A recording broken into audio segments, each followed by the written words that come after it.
ఈరోజు Adoni RTC bus డిపోలో కొత్త బస్సుని ఆదోని నుంచి బెంగళూరుకు ప్రయాణం చేయడానికి వీలుగా కొత్త బస్సుని ప్రారంభించడం జరిగింది. ఈరోజు ఆదోని డిపోకు వచ్చినటువంటి సూపర్ ఎక్స్ప్రెస్ బస్ ఇది రోజు సాయంకాలం 8 గంటలకు ఇక్కడ ఆదోని నుంచి బయలుదేరుతుంది. పొద్దున 4:30కంతా బెంగళూరు చేరుకుంటుంది. ఆదోని ప్రజల సౌకర్యార్థం మధ్యలో ఎన్నో స్టేజీలని దృష్టిలో పెట్టుకొని మంచి కొత్త బస్సుని ఈరోజు మనం ప్రారంభించాం ప్రజల సేవ కోసం. ఇప్పటికే ఆదోని ఆర్టీసీ బస్సు డిపోలో 85 బస్సులు ఉన్నాయి. వీటిల్ని వివిధ ప్రాంతాలకు తిప్పుతూ ఉన్నాం.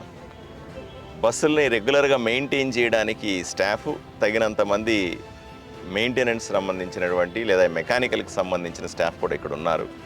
కష్టపడి పని చేస్తూ ఉన్నారు. కాకపోతే ప్రజల అవసరాలకు తగ్గట్టుగా ఇంకా కొన్ని బస్సులు కావాలని మేము రిక్వెస్ట్ చేస్తూ ఉన్నాం. ప్రభుత్వాన్ని మేము కోరుతాం, ఆర్టీసీ మేనేజ్మెంట్ని కూడా కోరుతాం. వివిధ ప్రాంతాలకు ధీటుగా అంటే మంచి బస్సులతో పాటుగా మంచి కండిషన్లో ఉన్న బస్సులు ప్రతి గ్రామానికి తిప్పాలనే ఆలోచనలో ఉన్నాం. తప్పనిసరిగా రాబోయే రోజుల్లో మరిన్ని బస్సులు ఆర్టీసీకి తీసుకొని వచ్చి ఆర్టీసీ బస్సు కానీ దాని సౌకర్యాలను కానీ ఇక్కడ ఉన్నట్టు ఆర్టీసీ డిపోలో ఉన్నటువంటి వసతులు కూడా కొన్ని ఇబ్బందులు నా దృష్టికి వచ్చినాయి. వీటన్నిటిని కూడా సరిచేసే ప్రయత్నం చేస్తాం.